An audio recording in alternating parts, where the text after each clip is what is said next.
Меня зовут Ольга Зазулинская. Мне 42 года. Я из Беларуси.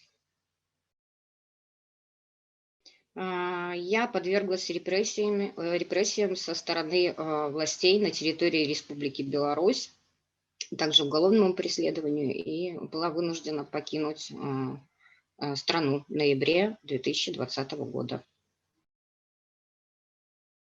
Сама я скорее не боялась, но у женщины всегда есть одно слабое место. Женщина всегда боится за своих детей. Поэтому, да, мне было страшно, я боялась за своих детей. Я решила рассказать свою историю, наверное, чтобы это послужило неким таким примером для остальных женщин, чтобы они стали чуть смелее и не боялись об этом говорить открыто.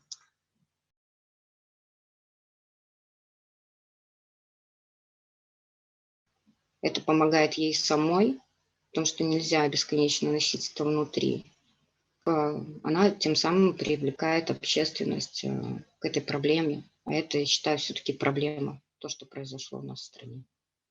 Я обращаюсь ко всем девочкам, девушкам, женщинам, бабушкам, ко всему женскому населению Республики Беларусь. Я вас призываю, не бойтесь рассказывать свои истории, не бойтесь делиться с ними. Если вам страшно это говорить на камеру, если вы не хотите давать интервью, просто напишите это на своей страничке в социальной сети, и вас обязательно заметят, и вашу историю расскажут всему миру.